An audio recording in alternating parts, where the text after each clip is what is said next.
Hello, everyone, and welcome back to another episode of the 1 Point Safety Show with myself, Scott Hartley, and my amazing co-host, Scouse Andy. How are you, mate? You all right? Yeah, I'm good, Paul. I'm very good. Yeah. It's been a very good week to be a Washington It fan. has been another victory Thursday, but we will get into that. I am certain to that. How about you, man? I am certain. How you All doing? good, mate. Yeah, busy week, but we're nearly there. We're nearly towards the end, so yeah, all good, mate. All good at my end. So we'll go through our sponsors as always. So we are sponsors of Dunstable Town's FC Talk of the Town podcast. If you're into non-league football or you want to talk anything about football, what we call football over this side of the pond, go ahead, give them a follow on YouTube. They do all sorts from Premier League down to non-league, so go and give them a watch. We're also graciously sponsored by Oddballs. You can go across to myoddballs.com. You can have a look at that. We've got our gear on there. We've got a 50% sale on at the minute as well, so go across and give them a look if you want some snazzy boxes or a scarf or a hat. And obviously 50% of their proceeds go to men's cancer charities. So go and give that a look. We're also graciously sponsored by Fusion Therapeutics. They are fusiontherapeutics.co.uk. They provide expert MSK assessments and treatments with a focus on holistic care dedicated to improve your well-being through tailored musculoskeletal health plans. The team offer specialist injection therapy and non-medical independent prescribing. So if you're in the Northwest, Manchester or Cheshire area, give the team a call on 01606 512 013 or book online, and the team will be happy to advise you on this further affordable treatment solution. And they've currently got a 5-star 10 out of 10 rating on Google. So go and give them a follow and go and give them a ring if you have any issues or you want to be seen by a physio. So, thank you to all of our sponsors, as always. Scouts, we'll move into a bit of the news, mate, before we get started. And we'll get to the questions. And thanks, everybody, for being live with us and being on the chat. Rod, Brian, Ian, Scott G's in here as well, so we appreciate it. There was a gentleman called Chris, but his question disappeared, and I don't know if he's still in the chat. If you are in here, Chris, pop in and say hello, and we'll get back to you. Bit of news this week. Cliff Kingsbury. I had a formal interview request with Chicago, New Orleans and Jacksonville. I think that was since we last podded. New York Jets are also interested apparently, but formally the Bears, the Saints and the Jags have asked to obviously speak to Cliff. So that'll be interesting to see what happens there. He has obviously come out for the last 2 weeks and basically said, I'm just focused on what I'm doing with the team at the minute. I think if you saw the ending of the Tampa Bay game as well and the social media posts that the team put up, you can see Cliff hugging AP, and it's very, very. He looks like he's happy, man. He looks like he's happy. I think we talked a little bit about this on the last pod. But what are your thoughts on Cliff potentially being in the head coaching circle? Well, it was to be expected, wasn't it? I mean, if we were doing well on offense, he was always going to be looked at against another head coaching job. So am I shocked? No. I would be shocked if he went to one of those 3 teams. By the way. I would be shocked with that, but in general, yeah. I mean, why wouldn't you? I mean, if you're the Bears or you're the Jags or whoever, you go, well, who wouldn't want Kingsbury there? So, True. So I'm not surprised, but I don't think he goes this year because we mentioned it before about his money wise. He's not broke, is he? Let's face it. And it looks like he's genuinely happy here. He has a lot less stress to deal with, and he's got a quarterback that can actually do things. So why would he want to leave right now unless the project is absolutely perfect for him? If it isn't, then he's not going to go. True. Joe Witt Jr. also got an interview request for the head coaching role at the New York Jets. So, interestingly, the New York Jets seem to be looking to raid us. I'm looking at that and thinking, hang on a minute, Cliff might be, as you said, if you want that perfect setup where you can have GM and the head coach, and then you get your quarterback, that's probably where the only spot that I'm looking at where you're not forced into something. If you look at all them other teams, you've got no quarterback at all in New Orleans. God knows what you're going to do there. Chicago, you've got Caleb Williams, and Jacksonville, you've got Lawrence, and you've got sitting GMs in all 3 of them jobs at the minute. So, yeah, it's not an ideal situation to go to any of them. Khan did say he would get rid of him if he had to. He did, if the head coach he wants, that's like a stipulation. He would fire him. So that could be potential if you do want the GM. But again, that's the thing, isn't it? You want as the head coach, you want to feel important, obviously. But then you don't really want to overreach as well. Like, for example, Rod, not Rod, Ron Rivera. He wanted everything. He wanted total control of everything, not just on the field. He wanted off the field as well, and draft and fucking this and that, the other. And the thing is, that was too much for him. He couldn't handle it. And he did a poor job, unfortunately. And I just don't want, like, for example, Kingsbury to go, you know what, I'm coming in here, say the Jags, they sacked that other fella, and then just say, I want this guy as my GM. And it's like, well, what happens if that goes Pete Tong very quickly? You're both going to get fired quick, and because you're putting your reputation on the line for somebody else. And it's different. It's difficult sometimes to better not to let you down as such. So I wouldn't mess with the GM. For me, I'd always want to be GM first for sure, and GM should want me as head coach. Do you know what I mean? So that's how I would want to be offered a job, if that makes sense, in the NFL as head coach. GM desperately wants me to be the head coach. Yeah, that's how it should be in my book. Agreed. So Joe Witt Jr. getting an interview was a bit of a surprise. Obviously, we weren't expecting that to be there, but the Jets have formally requested an interview with him, and also one that went under the radar. Our assistant general manager Lance Newmark, who came across from Dallas, he has also had a GM request from the New York Jets. Sorry, yes, he was from Detroit. My apologies. Yeah, he was. He was Adam Peters' mate, one of big mates for a long time. So he's here as assistant GM. Same role he had at Detroit. Martin Mayhem knows him more. Yeah, same role he had at Detroit. So Lance Newmark getting an interview for a GM job over at the Jets. So that's one that kind of people haven't been talking about. But he was interviewed on Tuesday. And the thing is, I mean, that would even make the link to Cliff even more. Or Joe Witt. Yeah, or Joe Witt. I mean, it depends how well Newmark gets on with those two. He might be pally with both of them. You just don't know, do you? Maybe it's Newmark's idea of, well, actually, I'd love these two guys as my head coach and DC. But the thing is with Joe Witt, why would he move across unless he was head coach?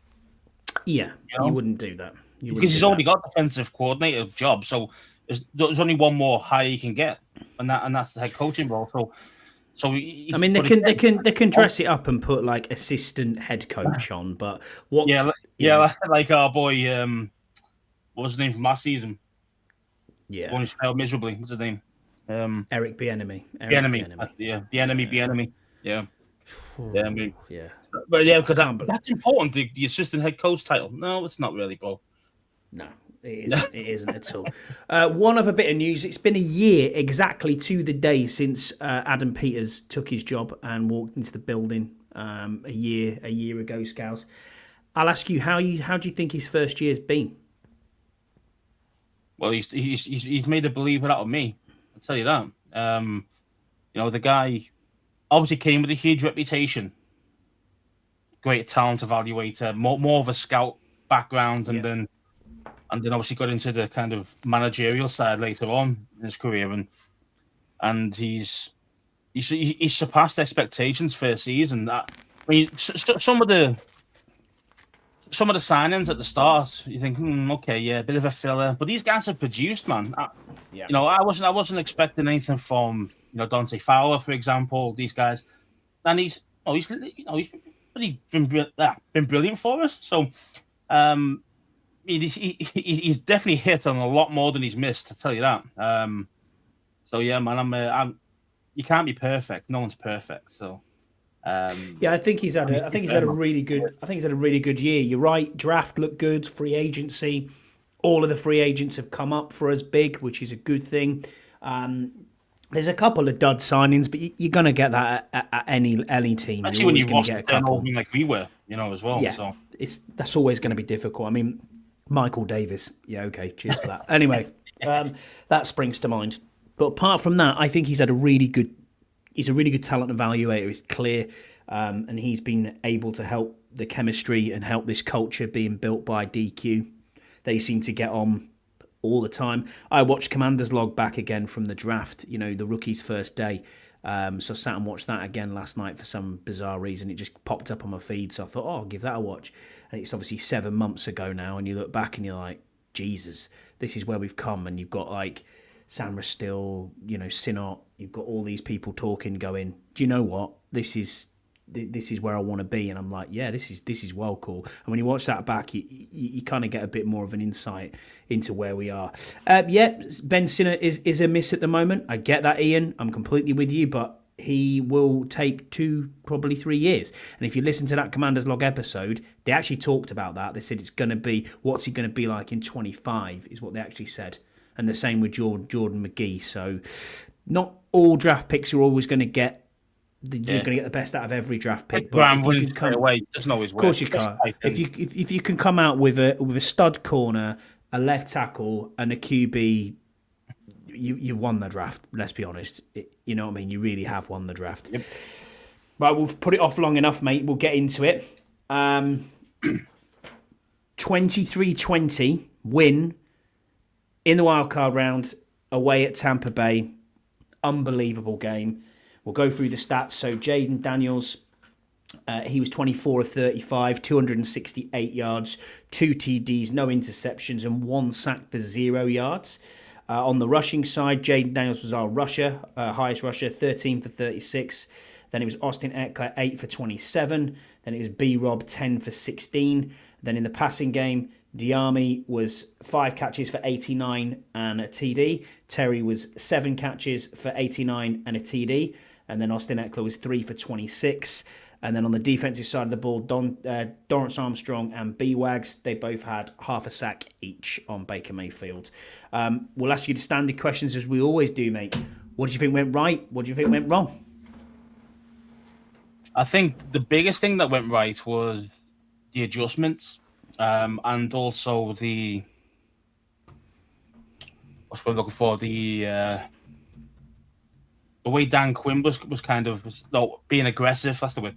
Being aggressive on fourth downs. I think yes, you could say it could be suicide. It could be, but the thing is, he's got total confidence in Jaden, and he's proved it over and over this season that he can get it done no matter what it is on fourth down.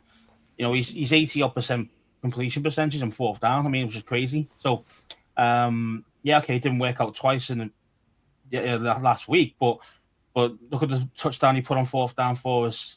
When we needed it most. After we got that turnover and he got the touchdown.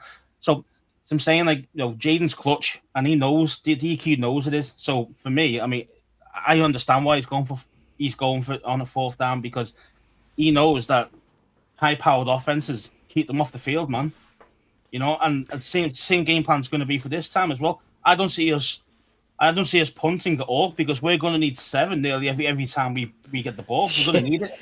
So we're going to have to slow down, aren't we? We're not going to have to slow down. We're going to have to just treat third down as second down. Yeah, exactly. And move forward with that, and really use those fourth downs every time if needed it. It's a.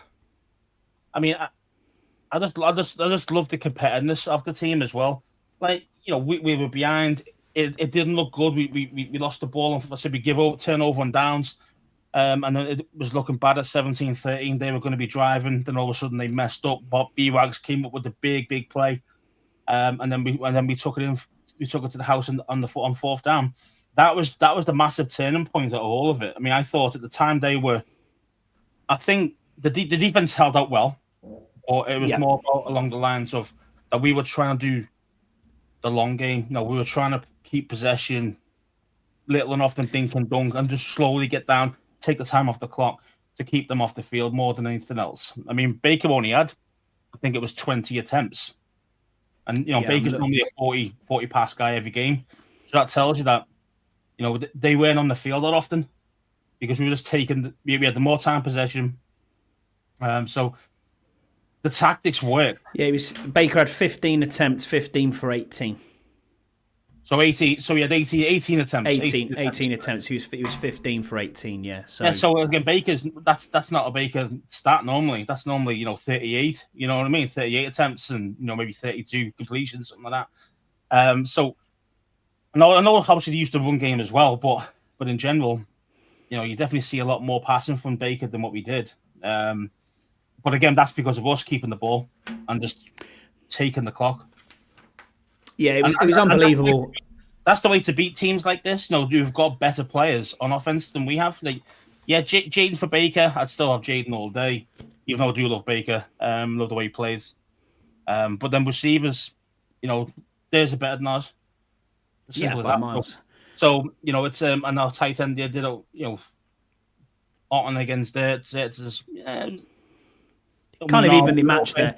Kind of evenly matched, I'd say there. Yeah, he's older, but he's younger. Sorry, than Zerts. But yeah, man. I mean, so if you go across it, we did what we needed to do. I think the tactics were right, and we just did just enough.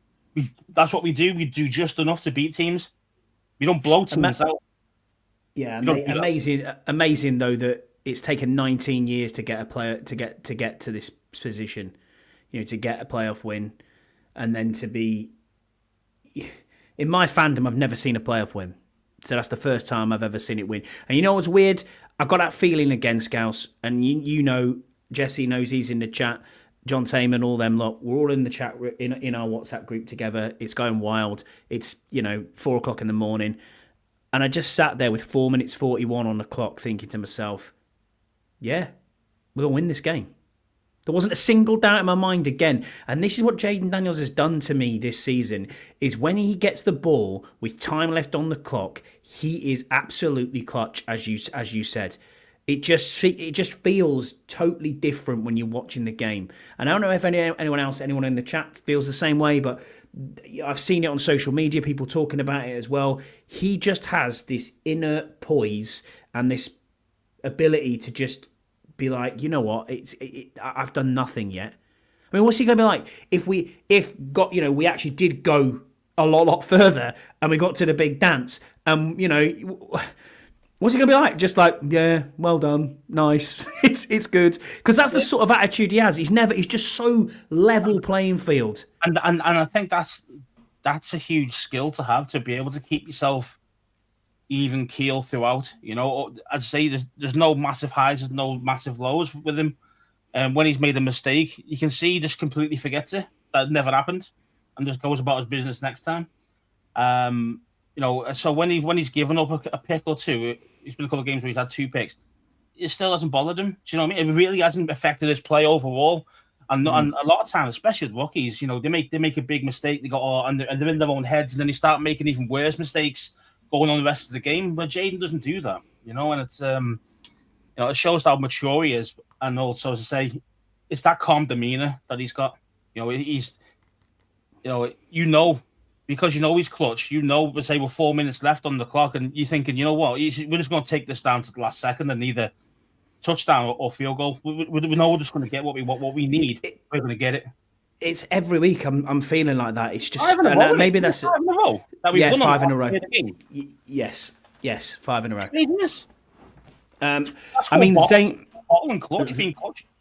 Zane Gonzalez was 3 of 3 with a 52-yarder, and obviously the final one. Yes, it was a doink, which is why we're calling it the Doink to Detroit today. Yeah. But yeah, man, I know you're like, oh my God, what's he doing that hair thing again? And it's like, he has genuine OCD, mate. If you saw him, I swear it was on. Did you see the thing with his shoe? Oh my word!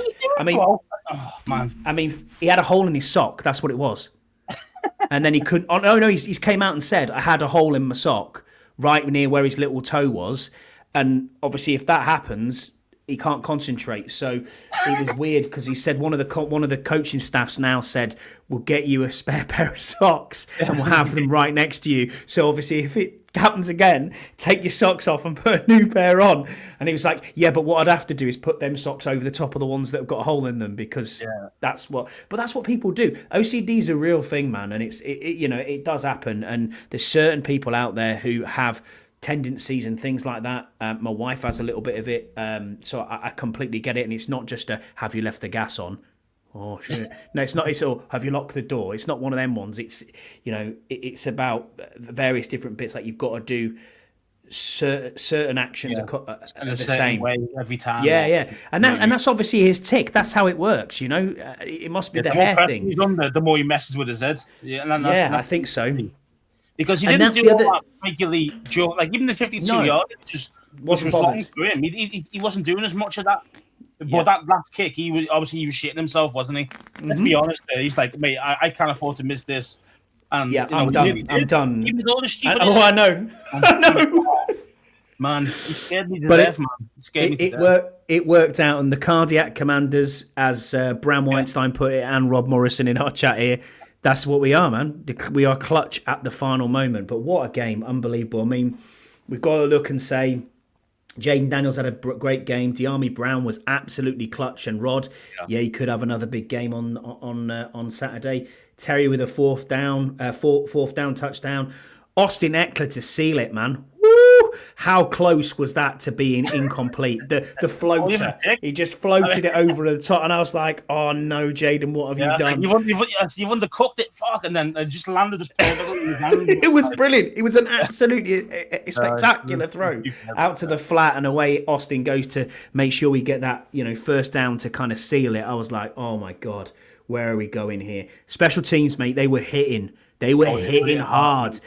Jeremy Reeves had them absolutely on fire, raring to go. And I mean, I don't know if anyone else in the chat here has seen it. I'm sure you've all watched it on socials and stuff, but I never heard Terry McLaurin swear before.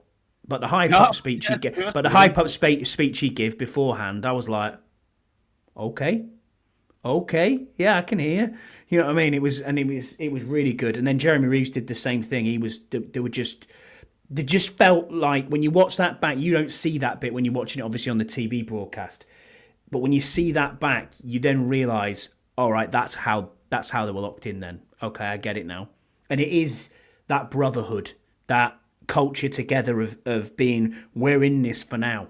And to have a win, Jesse said it, you said it, Burrows has said it, I have too. I'm not ashamed to admit it, mate. I was in floods of tears at the end of it. The most emotional game I've had this season was against the Eagles because I hate them so much. I think I screamed out "fuck the Eagles," which everyone does. But but that was just because that was just pure adrenaline going. But on that game, mate, on Sunday Night Football, early Monday morning, I was in bits, mate. And I think loads of Commanders fans were, loads of Redskins fans, loads of Washington Football Team fans, whatever your fandom's been. If you can't get hyped about a playoff win, you need to go and check yourself into the hospital because something's wrong with you. You shouldn't be a football fan if you can't get up for that. So yeah, man. I mean, it's been such a long time, man. And I think that's the thing. The pressure's been built and built and built over a long period of time. But the fans, we are used to winning. Yeah. Most fans, people who are a bit older than me, obviously, are used to winning. Used to winning Super Bowls. Used to being, in the mixed playoffs all the time. And then obviously went Pete Tong for 20 plus years, and it's been bloody painful to get back there. And it's it's just a relief that we actually have got real football people in the building who know what they're doing. Agreed. So, we've got a couple of questions that we got in from some of the listeners, so we'll go through them because they've got talking points that we probably need to talk about. Not necessarily the bad, but the could do better within this game. The first one was from Paul Medley, who said, which running back do we sit this week, or do we go with all four? Because I'm for sitting B-Rob and playing C-Rod, because B-Rob hasn't been getting it done, and we might not like it, but it's not a popularity contest, and it's all about getting the job done. We should have played C-Rod versus the Bucs. Now, I've heard a lot of backlash on social media about Brian Robinson, and especially about our run game. Now, what do you attribute, Scouse, to this? And we will answer Paul's question, but this is a roundabout long way of doing it. I feel like I'm Andy Burrows on the bunker now. Just, I'll answer the question for you. Shout out to Burrows anyway. But no, in all seriousness, for Paul's question, what is wrong with the running game? Is it the O-line? Do you attribute it to that? Is it B-Rob? Because I think B-Rob is a really talented player, and we saw that earlier in the season. Is it everyone's injured? What's going on with the run game, Scouse? I think there's a couple of things. You can't just put it down to one thing, because if you did, Cliff would have fixed it by now. Let's be honest, they know more. They've forgotten more about football than what we know. Oh, so right, of course. So this is the thing. So it's hard to pinpoint exactly what it is, but there's definitely reasons that you can point out, though. I mean, the O-line aren't getting it done. They're not opening gaps, man. They're not creating any genuine running lanes. Like you watched the Eagles last week.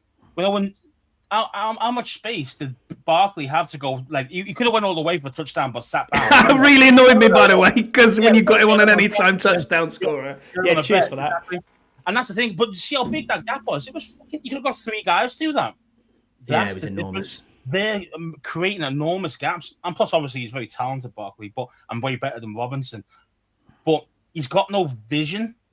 That's what I've noticed. He doesn't have that vision. Yeah, and he doesn't have a lot of patience either because he doesn't see when the slight gaps there, and doesn't get himself through that.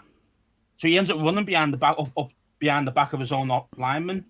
Yeah, and then when he gets caught for like 1 yard or -1. And it's happened for 6 weeks, 7 weeks now. It's not like it's just a one-off game where you play poorly or Vita Vea was in the way the last week, which obviously doesn't help.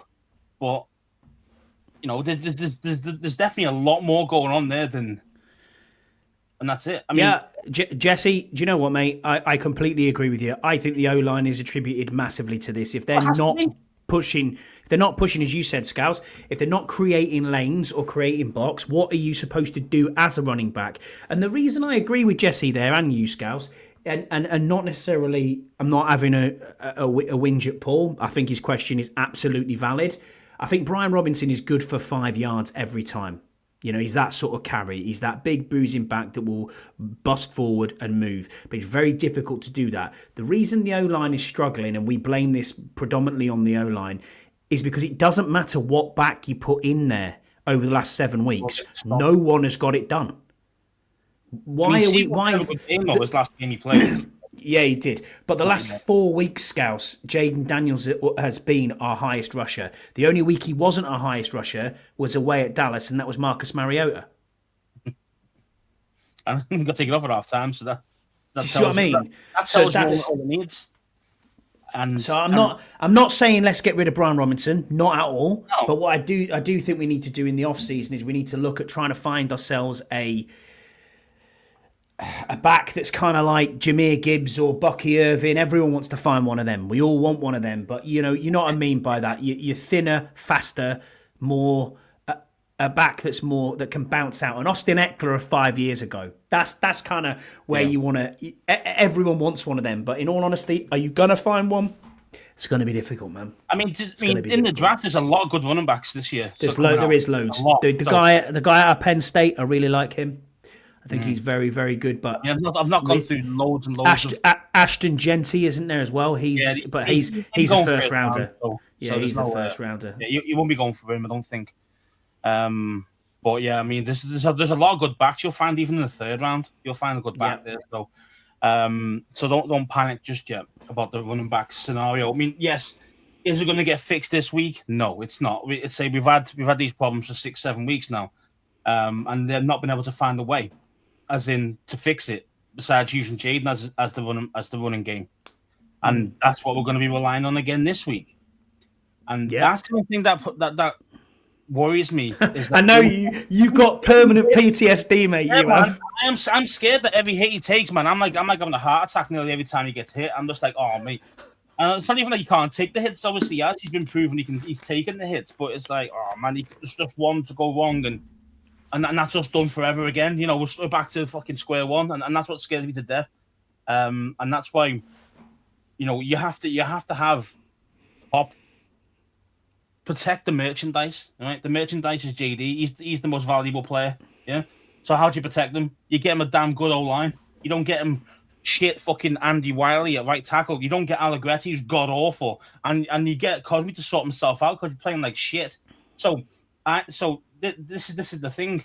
We have to upgrade massively on the O-line. We do. And the other thing is... Coleman good enough now, but only because I think that he's struggling because of injury. That's what I think, personally. And he is being left a lot one-on-one with, like, elite rushers.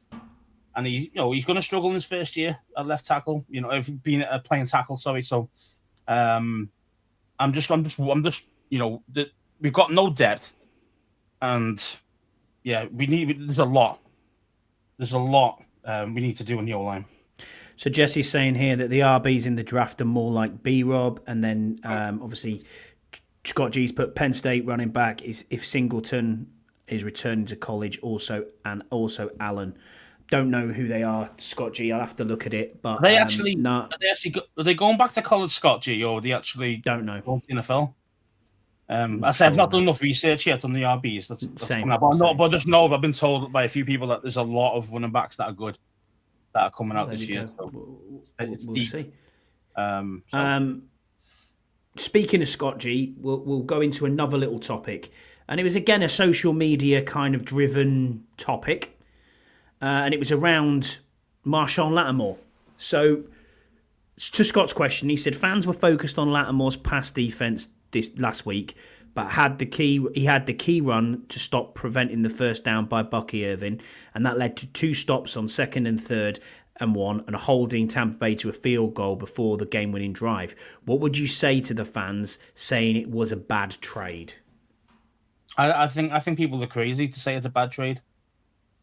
I do. I genuinely believe fans are crazy to say that's a bad trade. You know, we spoke about it a while back, what we actually really gave up for it. Not a lot. I know you could know that's a couple of players. You could say, well, them 2 players and this swap around and all that. But there's massively, it's not going to be a massive difference, you know, in kind of from the 4th to the 5th round or the 3rd to the 4th round, whatever it was that we dropped down by about maybe 10 spots or 5-6 spots. It's not ridiculous, you know. And I say Lattimore's legit. He's been proving that he's legit. He's done it. He's done it in the NFL for years. He's been in the league for 6-7 years. He's still only 28.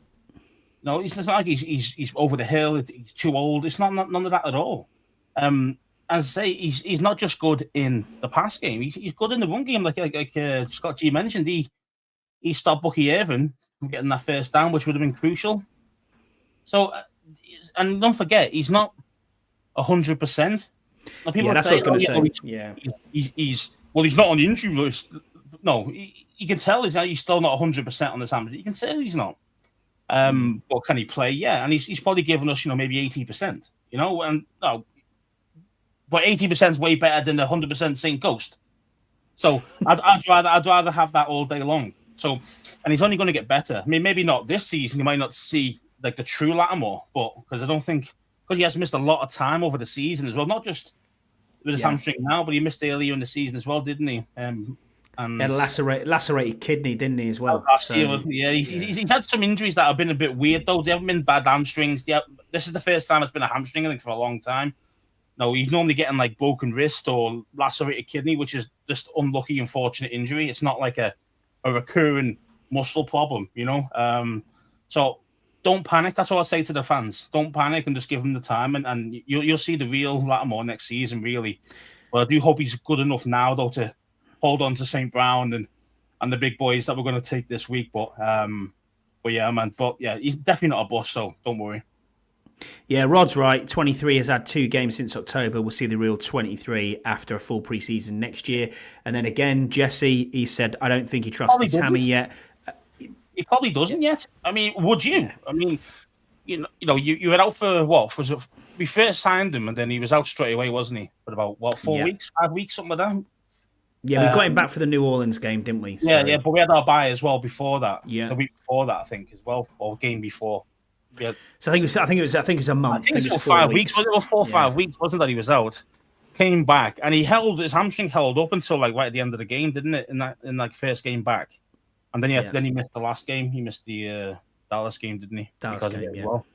So he's been in and out the team since he's got here, and I say he's nowhere near match sharp, and he's still holding his own. Yeah, okay, he's been beaten a couple of times, and yes, he's had a few PIs and stuff like that, which some were bogus and some were legit.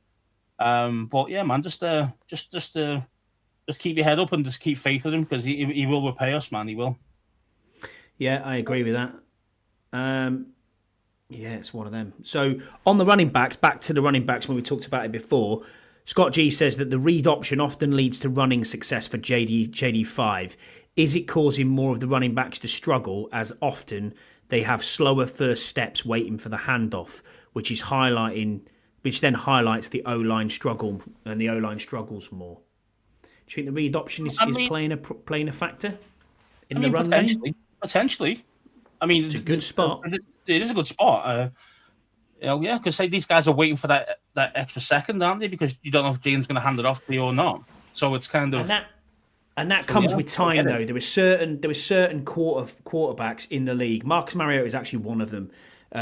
Kirk Cousins is the same, and then who else is there that's very, very good at the read option, at disguising that they're gonna, that they're gonna bail out, or probably. They're very, very good at doing it. Patrick Mahomes is very good at it as well, but it's one of them. Does it affect the O-line? Probably, Scott G. Yeah, I think you're probably right. It will definitely affect the running backs. But as Scouse said, I think with B-Rob, his problem is vision, and his problem is not seeing the holes or being patient enough to wait to go, right, well, if I wait another half a second, there's a gap going to form there and I can dive out to the left. One thing you don't see with B-Rob is he's never going to bounce it to the outside. He's always up the middle. He's electric enough, to make that. I think you're probably right. But as I said, he's a very good back, and I still think he's good for 4 or 5 yards to carry every time. Worth keeping, but I don't think we should get rid of him. I just think we need some extra. No. We need a better O-line, and we need some extra in the backfield to help him out. Agreed. Absolutely agreed. Well, we'll get on to it then, mate. Detroit Lions. We're going away to Detroit on Saturday. It is, Saturday night football, Sunday morning football for us. So thank you, TV gods. Again, I did not want to do a 1 a.m. Sunday night. Oh my At least God. It wasn't Sunday. I suppose. Mate. Back into Monday morning, I was like, I can't be arsed with this. But when we got it out again, it was okay. Sunday's going to be a write-off for us, but so what? It's Sunday. You know what I mean? It doesn't really matter. Yeah, exactly. So who gives a shit with that? So we've got time to rest up for the games that start Sunday as well. I think that they start at 6, don't they? Or was it 9:30? I can't remember. First game on Sunday. 6, 9:30, I think. It might be 9:30 and the late one again, isn't it? I think. Yeah, it is. But yeah. So that'll be. It's a difficult place to go. It's obviously. When I say difficult, I mean these were in the NFC Championship game last year. So, it's what do we do? What do we do? They're 15-2. It's they went out and they absolutely battered the Vikings on the final game of the season for the number 1 seed overall. I mean, if you think about it that way, if we could be going to the Vikings this weekend. I would feel much better about going to the Vikings than I would do of going to Detroit. That's for sure. Obviously, shout out to anyone who's got a ticket. Tickets were ridiculously priced, but we won't get into that. It's anyone who has got one, fair play. It will not be like Tampa Bay was, which was pretty much full of Commanders fans. Crowd was about 40%. Crowd was about 40% Commanders fans. It really did. Unbelievable. And I think that's probably because they didn't think they were going to get potentially much further than that. They're thinking, well, we're at a playoff game, you've got to go. But in the divisional round away there, I mean, we'll look at their stat leaders as we always do. So Jared Goff has 4,629 yards. Jahmyr Gibbs is their highest rusher with 1,412. Receiving yards, it's Amon-Ra St. Brown with 1,263. Tackles, it's Jack Campbell, middle linebacker with 131. And Kirby Joseph, their safety, has 9 interceptions. Now, on the year, Jared Goff has got 12 interceptions and 37 touchdowns. He's been sacked 31 times. Jahmyr Gibbs hasn't fumbled the ball at all this year. He has 16 touchdowns. What doesn't help our cause this weekend as well is Sonic's back. So obviously Sonic and Knuckles is what they're called. Jahmyr Gibbs is Knuckles. Sonic is David Montgomery. He's played 14 games this year. He's back off IR and is apparently playing. He has 12 touchdowns and he also has 775 yards. And then into the receiving side of them, Amon-Ra St. Brown obviously is their leading receiver, 12 TDs. And Jameson Williams has got 7 TDs. And then they've also got Sam Laporta has got 7 TDs as well. And Jahmyr Gibbs, even though he's a running back, has 4 receiving touchdowns as well. So they are a very, very talented side. All sides of the ball. They've got an amazing offensive line. Penny Sewell is their obviously anchor on that offensive line. You've got people like Ragnow on there, who's very, very good. And they've built this team for probably 4 to 5 years. I ain't going to be rude here, and I ain't going to lie. I've liked the Lions for a couple of years. Jesse's been on the Lions train for 3 years. I mean, what's he going to be like if it's a Bills-Lions Super Bowl? Who knows who he's going to pick there? But, yeah, man, I like the way that they're built. I like the coach, Dan Campbell. I like their attitude. I think they're a really good side, mate, and it's going to be extremely difficult going into Detroit on Saturday. What are your thoughts, mate? Yeah, I agree. It's going to be very difficult. It's probably the hardest game that you'd probably get in the NFC. Let's be honest. Away at Detroit is probably the hardest place. You know, if we had Philly away, yeah, okay, it's tough, but I still think Detroit is harder still. So, no, this is the number one seed for a reason. You know, before that Minnesota game in the last week of the season, the winner takes all type thing, I was going Minnesota's going to win. Why? Because the defense is all banged up. They've had like so many injuries on defense. It's unreal. Yes, they've had 22 people on IR. They're now back to 20 on defense. Yeah. So they've got two who've come back since. And the thing is, and the minute when they just totally shut down Minnesota, I was like, wow, okay. And this is with like a half, not even half a defense. Yeah. So that tells you that defense is still playing at a high level. So that's worried me more. If Minnesota put loads of points, I'd be going, okay, shootout. We'll have a chance with JD. You know, he'll always give us a chance. But the way their defense played last week, that did put me under. 2 weeks ago, should I say? Definitely worries me a bit more. Yeah, I mean, it's going to be a very tough game. It is. I mean, getting into it then, I mean, Ian's put a question up to us here. He was like in the chat, first question on off there, so shout out to Ian. He said, I feel we've got to slow the game down, let them run the clock, then hold them to field goals, then ball control and keep it close. Yeah, I mean, this is pretty much the same. It's pretty much the same as what we've had before, isn't it? It's the same game plan, time after time after time. It's time of possession, it's long drives, it's fourth down if you've got to use it, as you said before, Scouse. And then it's scoring 7 when you're not 3. Got to get 7. 3 ain't going to be good enough in this game. You can't afford to rely on Zane Gonzalez to win it for you. It ain't going to be like that. You're going to have to rely on the main boy, you know, JD, to make it work, and Terry and those boys. We're going to need 7 every time, and that's very difficult to do. You know, it's basically perfect football we're asking for, and it's very, very difficult to do that. And because there's a lot of similarities there between both teams. And what I mean by that, you mentioned about kind of, you know, Dan Campbell, the culture building, all that, yeah, side of it and stuff like that. And they are very similar, and we're very similar. That Dan Quinn is like Dan Campbell. He's like that type of guy. You know, they've got a whiz kid at offensive coordinator. So have we. Yeah. So these things are like kind of matching up. Yeah. So there's more matchups than just on the field. You know, there's matchups of who's the better OC. Yeah. Who's the better head coach. See what I mean? Those type things as well. Who's a better DC? And for me, that's Aaron Glenn. But there you go. It is what it is. I mean, I'll be honest with you, mate. You notice why I didn't say that one? Did you know? I know. I noticed what you said there. But in all seriousness, I genuinely think that at the end of this season, no matter what happens, I think both of these coordinators could be at new jobs for Detroit. I think Ben Johnson, does he want to take it? I don't know if he wants to take a job. He obviously feels very safe, doesn't he? Where he's at? Yeah, he fucked us off, didn't he? When we were in the bloody air. But there you go. It is what it is. Did you read about that? There's some things on X about that. Yeah, about us being basketball guys.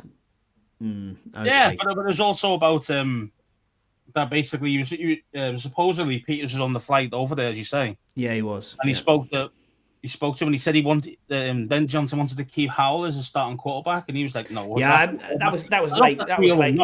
I don't know. That's late Lewis, but I couldn't verify that. So yeah, I mean, I don't know.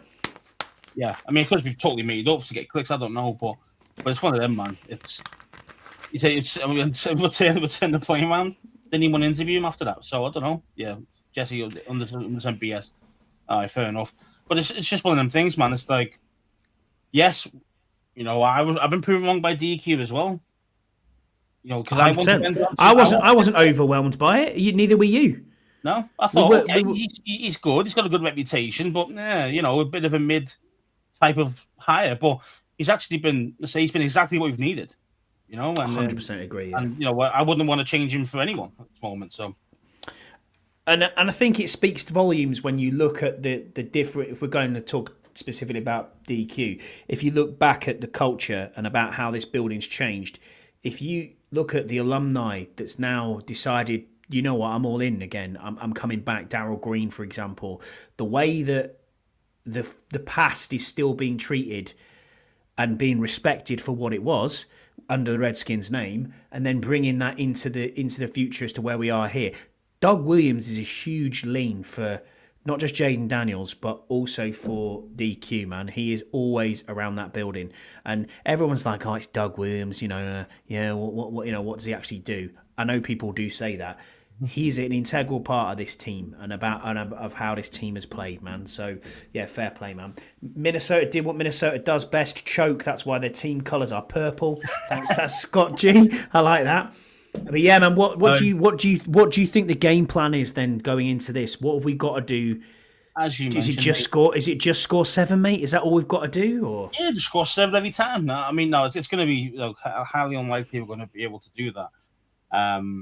We haven't got the explosive players they have. Like most of the guys you mentioned before, Gibbs, unreal, yeah. St. Brown, Williams, all these Laporta, all these guys can take it to the house at any time. That's what scares people, and that's why they put up so many points. Because one slight error and they're gone. And we don't have those type of players. We have to do it. I know the odd deep ball here and there, Terry's done it, but most of the time it's methodical. It's take the time of possession, is to run the ball if you can, or if not, it's short screen game and extension of the run as such, or use Jaden's legs and just try and just keep that play action pass, yeah, and then once in a while we do the play action pass, but that's been the identity for us for all season, So you're right, and I think I don't be the same way again, and that's what we're going to play. Yeah, I don't think it changes. I think the defense needs to change and step up a bit. We need to kind of. To be fair, you say the defense needs to step up. I mean, they held Baker Mayfield to 20 points. Very true. At home. Very true. I mean, don't knock on the defense too much. I mean, yes, we still short against the run. Yes, and that's the worry. That's the worry. With Jamal Gibbs and now with Thingil back as well, like you mentioned, Montgomery, that doesn't help. Definitely not. Yeah. But we just have to do what we've been doing over this win streak we're on at the moment. We have to just, bend but don't break. These running backs are going to get yards, but as long as we can hold them to 3, then we've got a chance. Yeah. If they keep getting 7 every time they get the ball, well, then we're not going to win this game because eventually we will fall down. Because they've got talent for talent. They are better than us, especially on offense. So I think this team that we're going up against in Detroit are probably 3 years ahead of where we are, but they are on the same. You can look at them as the model and say, you know what, this is exactly where we will probably be in year 3 or year 4 of the rebuild. They're very similar in how they outlook and how they build teams. They're very similar. And obviously, Dan Campbell's done a great job over there. Before he went there, they were dog shit. Let's face it. Yeah, they were. So, and now they're like one of the best. So these things, they do come about turn, and I think that's what's going to be us. I think in the next couple of years we are going to be, further on again, and hopefully going right to the end. Yeah, I mean, Jesse, you might be right. They might rush 200 yards on, but as long as that 200 yards only equates to maybe 10 points. Yeah, do you see what I mean? So that's what we need to do. We need to keep the end of the day. The most important thing is the scoreline. No, I don't. If someone ran 300 on us, but we still won, I don't give a shit. You see what I mean? So we need to win, and that's the thing. And to win, obviously, you want to limit all this. You want to limit their run game and limit their pass game. But at the end of the day, these are the number 1 in offense for a reason. We've got to get up their quarterback. We've got to get Goff uncomfortable. Goff, likes to stay in the pocket. He doesn't like to run too much. He can run though. He's not fast by any means, but he can run for if you give him the couple of yards, he will run for that 3 or 4 yards. Which will just keep them ticking over. So we do need to make sure that we keep him in that pocket. But actually pressure up the middle. That's going to be the key. So, Dewan Payne, Newton, Allen, those guys have really got to get right into his face, man. We can't just rely on the edge rushes. We've got to go right down the middle, right into his grid. If we can do that, he'll make more mistakes, and then hopefully we get a couple of turnovers, which might be the difference. That's what we need. Hope so. Tim Towner had a question for us, mate. He said about Bobby Wagner. He said, what are we doing at linebacker if Bobby is not on the field because of his ankle? We have Luvu, Walker and Bellor, and that's it. Do you throw Fowler in the middle? Will Dom Hampton finally get some snaps, or is this going to be AP's first misstep? Well, I don't think it does need to be a misstep, Tim, because I listened to Dan Quinn's press conference earlier, and he said that Bobby is good to go. There's no way Bobby's going to miss this, even if he is banged up. There's just no way that he's going to go. Oh no, I'll stay off the field. No chance. And even if he does have to come out, I'd probably use Chin more, actually, at linebacker. Because he's better at the line of scrimmage anyway. That's where his best work. That's what he does, and then he can put another safety in. Yeah, so. That's what I'd rather do rather than putting in what you say Walker or Bellor or these other fools. I'd rather have proven tacklers. Bellor's been amazing on special teams, but he is a special teams ace, isn't he? You know what I mean? This is against a ridiculous like Laporte who would kill him. If there's across the middle there, Laporte would mince him alive. So this is why I would do that if I had to. I'd bring Chin down further into the box and then use another safety. That makes sense. Replace him from safety. A Percy Butler or someone like that. Because they're better at safety than what Bellor is at linebacker. That makes sense. Yeah, so understood. So it's not great. You're weakening your team less. That makes sense. So we'll go through the injury report then, mate, looking into this Saturday's game. So first one on the card is Jameson Crowder. He did not practice on Wednesday, and then Thursday he was limited practice, but he didn't practice because of rest. So it wasn't. It says hamstring stroke rest. Zach Ertz rib stroke rest, didn't practice Wednesday. Thursday limited. Cleveland Farrell knee stroke rest, did not practice, limited. Jordan McGee is out. That is a certainty. He did not practice. He's got a hamstring re-aggravation of a hamstring injury. Sure, it's not Splinter. Sit on the bench too long. So there's a linebacker, but yeah, you know what I mean. Bobby Wagner, obviously ankle. It says did not practice both days, so Wednesday and Thursday. But we've got the from the horse's mouth. We've got it from DQ to say Bobby's going. Zane Gonzalez had a hip issue. He was limited practice on Wednesday, full practice Thursday. He also came up in the he also came up in the conversation. I think John Kime asked him a question on Gonzalez, and he said, "Yeah, Zane's good to go." Deron Payne finger limited practice. Mate, did you see the X-ray of that finger? It's the thumb, wasn't it? The thumb. Was it? Yeah, it was his thumb was completely broken. Yeah, it was. I mean, we're sitting here watching it, going, "Fucking hell!" Brandon Coleman gets him put back in by his offensive lineman. Stop being a fanny. And then you're like, "Oh, actually, yeah, that is pretty much bad." I think that's the reason why he showed it. I think that's the reason why he showed that X-ray to say, "Look, man, I didn't just come out the game because I hurt my finger. You know what I mean, or my thumb. Yeah, I have to be like, fucking way out of place." So. But yeah, he said he's good to go as well. He said he's good to go. So Ben Sinnott shoulder limited both days, but today's Thursday practice was a walkthrough, so it's not as if even though these people are limited. Now, aren't we? So all our stuff's come further forward. So today's is going to be the most important kind of injury report. If that makes sense. Today's ones really. Yeah, it will be. John Bates was a full participant with a shoulder injury. Dominic Hampton back. He was full. Marshawn Lattimore full. Frankie Louvu full. Colson Yankoff was also full, and Brandon Coleman has a shoulder issue. He was also full. Now, Brandon Coleman, man, he was getting beat like a drum on the against the Bucs.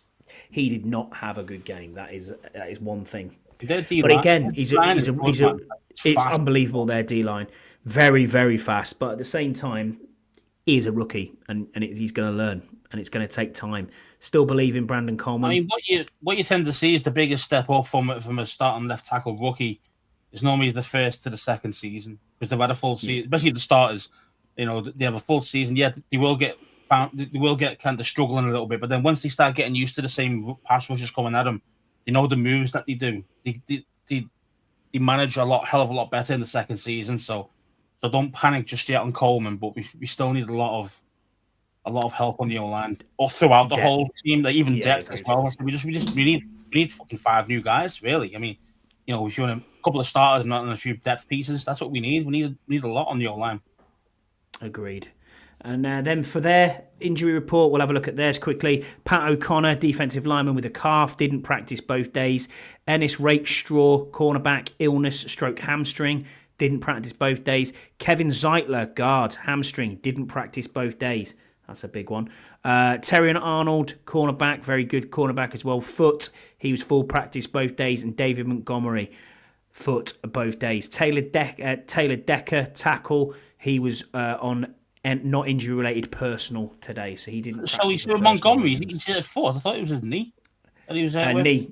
No, knee. David Montgomery, he was full participant both days. Okay. And Terrion Arnold was the one with the foot problem, mate. So, that's the injury report done. Anyone need to step up and have a massive game for you? Who needs to have a really big game? I just think every single person is going to have to play well.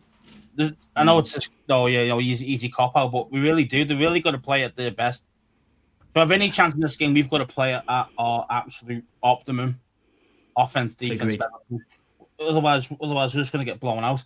I'm just hoping that they are rusty. Being honest, the bye week, might be enough. Maybe a few mistakes early on. Maybe we can capitalize and take a lead and see how it goes. But yeah, man, it's I say we've got to play at the top of our game throughout. But for big games like crucial catches, you're looking for your big players on it. Your big players are always the ones that are going to do it for you. If anyone's going to do it, normally it's your main guys, so your JD, your Terrys. And I'm hoping maybe McCaffrey. I'm still rooting for him, but he's just not getting anything, is he? At the moment, but maybe it's his turn rather than Diami. I mean, Diami was superb last week for us. He was clutch when we needed him. Probably earned a new contract, being honest. I thought before that game, I think he's one of the guys we're cutting, or let his contract run out, whatever. But I think he's going to earn a new contract. So just after one game, because he was clutch, but he needs to do it again if he can. If anything like he did last week, this week, will be very much appreciated. Agreed. Well, we'll get into our fan questions then, mate. So the first one is you've already pretty much answered it, but we'll touch on it. It's from Richard Cameron. He's at Mr. Rich Cameron. He says, over the last couple of weeks, we've had a couple of unsung offensive players step up. OZ a couple of weeks ago, Diami last week. Who would you like to see step up this week? Is it Luke's breakout game? Well, yeah, I mean, it would be nice to see. It would be nice to see McCaffrey do something like special for us, even just like one great catch or something. Something in the clutch.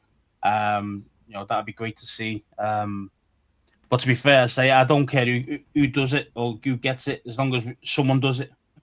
If that makes sense. As long as somebody pulls it out for us, I don't care who it is. Agreed, mate. Yeah, I'm not fussed who it is. Someone needs to have a massive game. Everyone. Rod said in the chat he hopes Diami has another game like that as well. I do too, because I like Diami Brown, but why has it taken 4 years for you to show us this, man? Where has it been, Diami? When you're running over cornerbacks, I was like, "Go on, truck that boy." I mean, he was immense. But when you look at his stats, you go, "Oh, he was immense. He was great." He got 89 yards. It's not like he's had an amazing game. Oh, yeah, I know he did get a touchdown. Got to give him his due. But yeah, man, I hope McCaffrey returns it to the house. Maybe that's where maybe that's it. Maybe that's it, Ian. Maybe it's special teams that we need to be looking at. The only one who does anything decent is McCaffrey. The only one who's got the real take it to the house is Eckler, but you're not going to see him there. Yeah. And we thought we saw that in week 2, Scouts. Oh, Nick Ballore. And then Nick Ballore killed us, yeah. So, but there you go. It is what it is. We didn't see another touchdown all game, did we? No. I know. It was bad. But yeah, All right, mate. Our next question is from Paul Fiander Turner. He says, "Am I the only Commanders fan in the UK to now be on a final written warning with my wife for excessive screaming and shouting at 4 a.m.?" No, you're not, Paul. Burrows has been living in his car all week. I am constantly in the shit. You will see if you watch the Bleeding Burgundy podcast. I have been sprayed with water. I have been cursed out. Jesse will tell you he was laughing his head off. Yeah, if I get too loud, yeah, I'm on a warning. About you, Scouse? Likewise, man. It's not great. It's not. Yeah, you know. Rod says no too. Yeah, so you're not alone. You're not alone, Paul. You are not alone. That is a certainty. I think when you try and really kind of explain it, like how important it is, more than just a sports team, you know, my missus kind of understands. So, but yeah, it does piss her off when I wake her up, though. Yeah, exactly.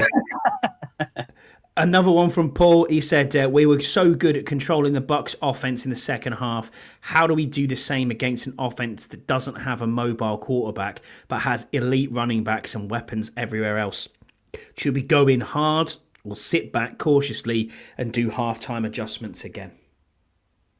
I mean, I think you got to stay aggressive. I think that's what Dan Quinn's been preaching for a long time. Stay aggressive, be aggressive, and this is, you know, impose our will on their team. And I think that's what we're going to do again. And so that means, so to answer his question, that would be along the lines of that we've got to get to Goff. As I say, pressure up the middle is going to be so important. But it's just it's going to be tough because I say you might stop one avenue and then they've got three more. You know, it's very difficult. So your one-on-one matchups, you've got to win them. You've got to win your matchups nearly every time, and it's very, very difficult to do that, especially when we have some decent players, but we haven't got great players, and that's the difference. So yeah, it's very, very difficult. But yeah, always the best way is get to the quarterback. Get to the quarterback, get him off his stride. Maybe he becomes inaccurate. Maybe you start getting a couple of interceptions, and that's how you got to do it. And we can't afford to get blown out straight away. You know, we can't be 14-0 down, you know, by the end of the first. You know, because that's going to be over because we won't be able to keep up with that. So we need to be in the game. We need to keep it close, like we've been doing to everybody that we've been beating recently. Agreed. Next question is from Scott G. He said, "Is the primary purpose of this podcast to allow you both to have a podcast where you don't need to carry Jesse Wrong Cheek Martin as the co-host? The bandage still hasn't been on JD's left cheek. Will Jesse admit he was wrong? Was it? And it wasn't cameras. Hashtag Team Scouse," he says. Jesse, I'll let you have a beef with him, mate. You have your beef with Scott.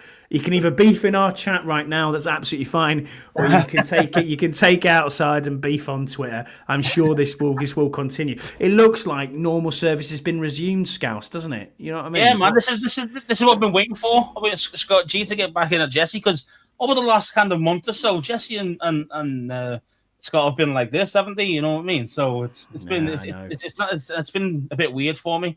So I kind of needed to see them beefing again, you know, because that's just how it's supposed to be. So yeah. Yeah. See how it goes, Jesse. You hit it on the right cheek, you know, mate. Yeah. Yeah, I mean, I don't know. I don't know what he's talking about there. The cut is on the right cheek. Wasn't JD's right cheek? But I'm sure Jesse did have it on his right cheek. I'm not convinced. I'll have to look at this. I'm not convinced. He was saying it was mirrored. I'll have to look back at it. I don't know.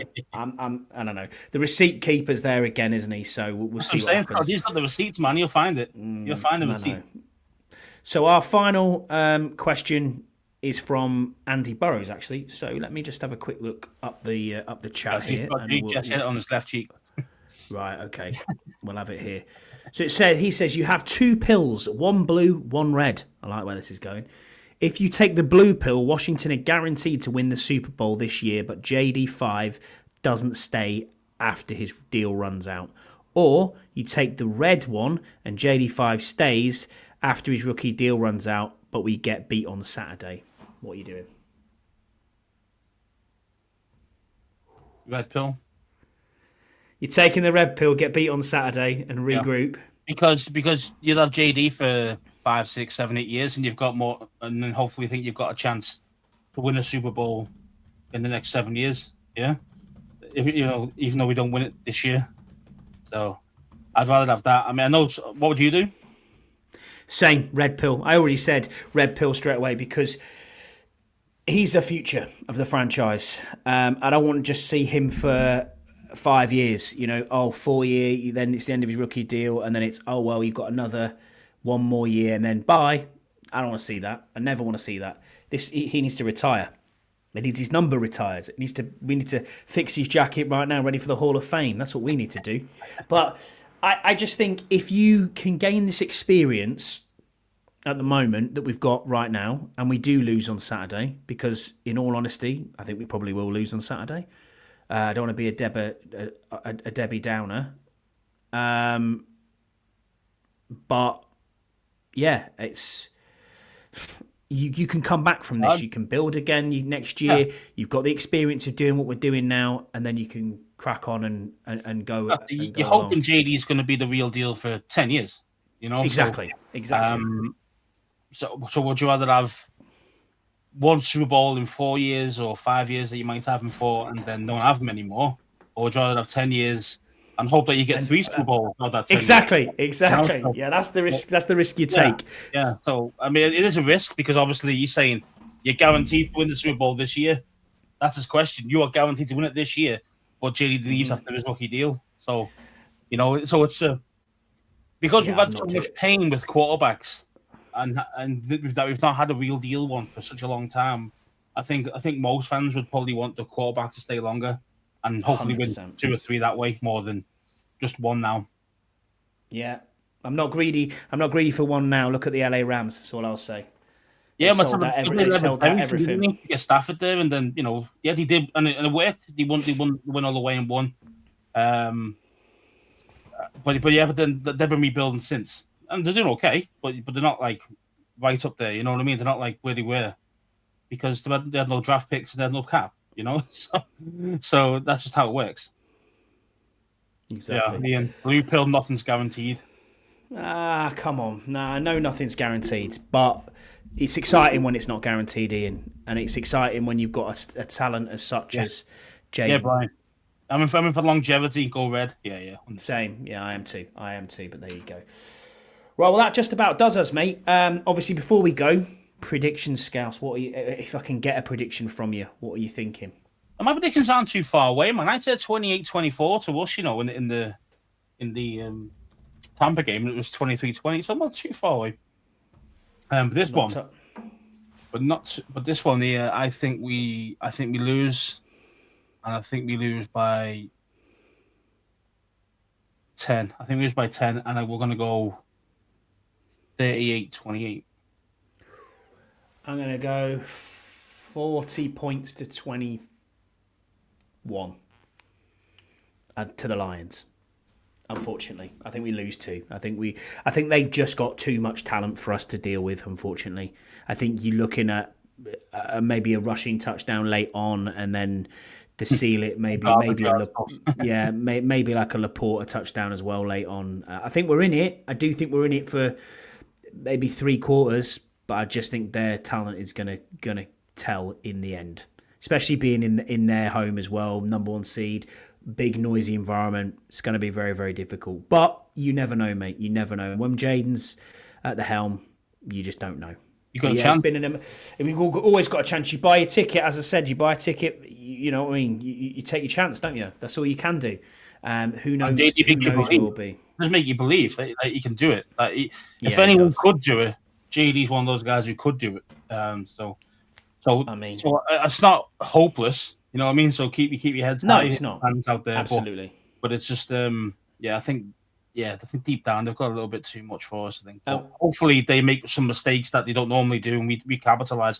That's what we've got to do. We've got to play out our best, and they've got to make some mistakes somewhere, and then we could nick it. But agreed. There's a chance. Just obviously, a slim one. Yeah, exactly. And don't forget to like and subscribe to the channel and to the show. Please put a like on after this and a comment if you want us to bring up anything further on here.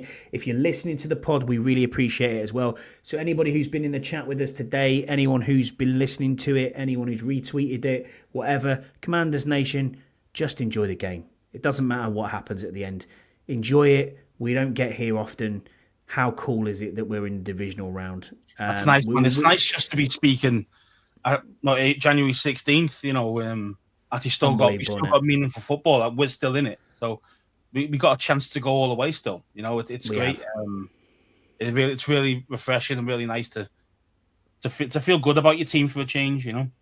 Whisper it quietly, Scouse. We're 2 games away from the big dance, and we go through Philly as well. That'll be amazing. I don't know. Anyway, we'll be back on next Thursday to discuss all things Detroit and possibly a locker clean out day or a trip to Philadelphia. We will see. Thank you all for being with us. We can't thank you enough, and we'll catch you again next week. Bye.